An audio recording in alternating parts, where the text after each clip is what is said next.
सभी को जय श्री काल भैरव।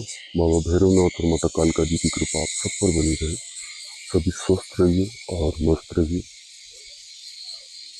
ये आए हैं हम प्रकृति के बीच में, प्रकृति के साथ में आत्मसात होने के लिए, और अनकहे शब्द जो प्रकृति सदैव बोलती है आपसे,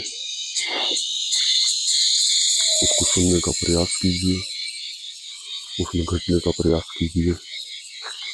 आप सभी को यहाँ इस प्रकृति के रूबरू कराने में बहुत ही हर्ष हो रहा है,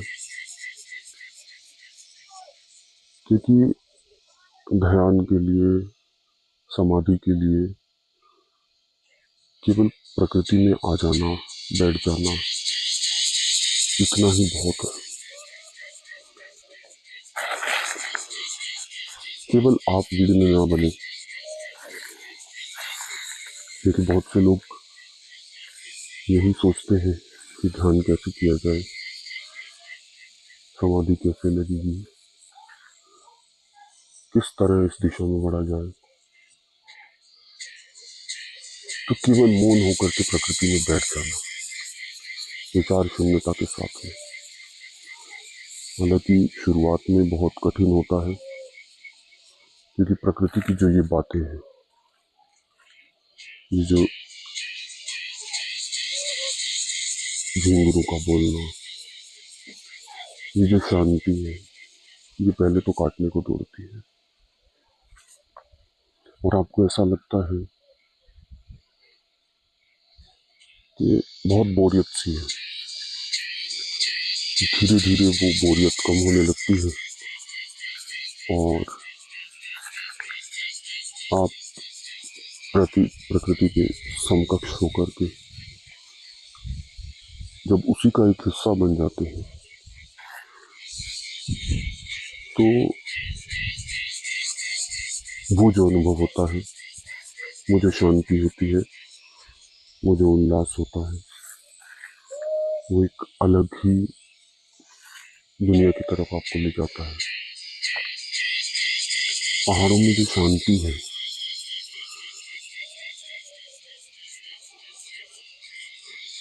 और जो प्रकृति की आवाज है, जो प्रकृति हमसे नित्य निरंतर संपर्क साधने के लिए उत्सुक है, अगर हम भी उसी की तरफ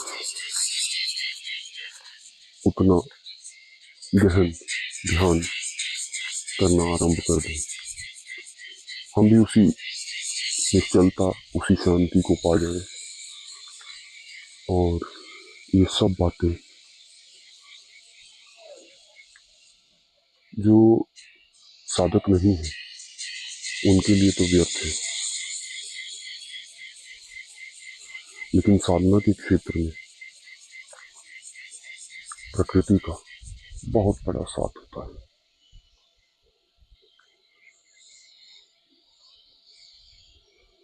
ये ऐसा साफ और स्वच्छ वातावरण,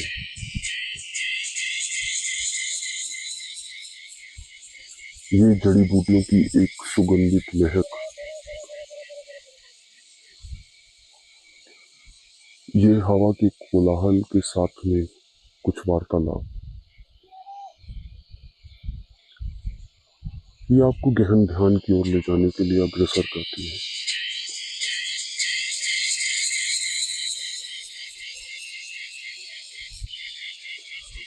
प्रकृति नित्य निरंतर आपको अपनी ओर बुलाने की कोशिश में लगी रहती है, परंतु जब आप उसकी नहीं सुनते हैं, तो फिर आपको डॉक्टरों की सुननी पड़ती है, फिर आपको दवाइयों की सुननी पड़ती है, और क्योंकि हम स्वयं भी इस प्रकृति का ही हिस्सा हैं। आप अगर देखें तो ध्यान के अंदर उनका जाना ज़्यादा आसान है जो शहरी लोग हैं। पहाड़ी लोग बहुत जल्द से, या गांव के देहाती लोग बहुत जल्द से ध्यान में उतर जाते हैं, सहज ही ध्यान से उतर जाते हैं। उसका मेन उद्देश्य, मेन कारण उसका यही बनता है कि उनका लगातार, नित्य निरंतर प्रकृति के बीच में ही रहना, उसके समकक्ष होकर के ही रहना। एक हीलिंग पावर है इनके अंदर। प्रकृति में बैठ जाना, उसकी ये मंद भीनी भीनी खुशबू को लेना और उसकी आहटों को सुनना। और प्रकृति की एक एक आहट आपसे बहुत कुछ बयां करती है। जब आप प्रकृति की भाषा को समझने लगते हैं तो आप मौन की उस भाषा को जान लेते हैं, जो भाषा बहुत ही सौम्य है, जिस भाषा को सुनने के बाद कुछ भी ऐसा नहीं रहता कि जो छूटा हो। क्योंकि शायद सभी आवाजें वहीं से होकर के चल रही हैं। जैसे आपने सुना होगा कि 7 स्वर हैं, उन 7 सुरों के माध्यम से ही सब कुछ बना है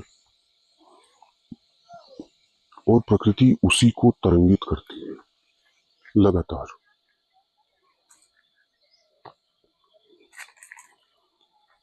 मैं आप सभी का आवाहन करना चाहता हूं इस शांति की ओर, इस मौन की ओर,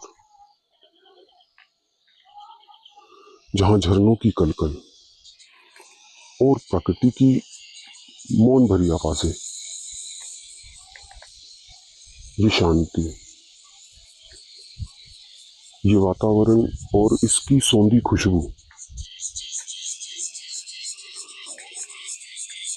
बहुत मुश्किल है यहाँ रह पाना।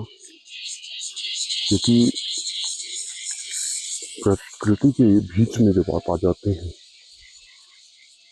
तो जो कुछ घटना है वो तो बहुत बाद में घटित होता है, लेकिन उससे पहले जो कुछ झेलना होता है, झेलना मतलब जो बदलाव आपके लिए असहनीय होता है, जिस बदलाव को देख करके आपको लगता है कि पता नहीं मैं इसको झेल भी पाऊंगा या नहीं, मैं इस ओर जा भी पाऊंगा या नहीं, और बार बार ये डर सताता है कि अगर ना हुआ तो, अगर ये नहीं पा पाया तो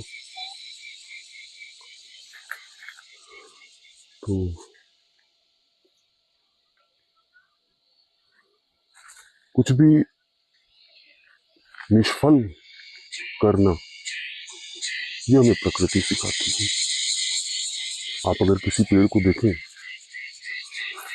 तो आप उसे काट देते हैं, लेकिन वो फिर भी अपनी प्रकृति को ना छोड़ करके आपसे किसी तरीके का कोई वीर भाव नहीं करता। वो अपनी प्रकृति में ही आपको वही फल फूल देगा, वही पत्तियां देगा, वही छाया देगा। आप उसको सैकड़ों बार काटे, परंतु प्रकृति निष्फल होकर के बिना ये सोचे समझे कि आपने क्या दिया, आपको देने पर उतारू है। बस प्रकृति में बैठ करके हम यही तो सीख जाए तो बहुत बहुत कुछ मिल जाएगा। इसीलिए प्रकृति में कभी कहीं में आपको दिखेगी ही नहीं। जहाँ दिखेगा प्रेम दिखेगा, उल्लास दिखेगा, एक नई उमंग दिखेगी और सहजता से जैसा चल रहा है उसी में चलाएंगे। पतझड़ आएगा तो पत्ते झड़ जाएंगे, मौसम बदलेगा, बसंत बहार आएगी, मौसम बदलेगा, नववर्ष की शुरुआत होगी, खिलखिलाहट आएगी। इस प्रकृति के मध्य बैठ जाना, केवल मौन होकर के, शांत होकर के, विचार शून्यता के साथ में, यही आरंभ है। और ये आरंभ आप अपने जीवन में कभी भी कर सकते हैं। इस सौंदर्य का पान आप कभी भी कर सकते हैं। इसके लिए कोई भी रुकावट और तो नहीं है आपके अलावा। अगर इसमें किसी तरीके की कोई रोक है तो वो स्वयं आप हैं।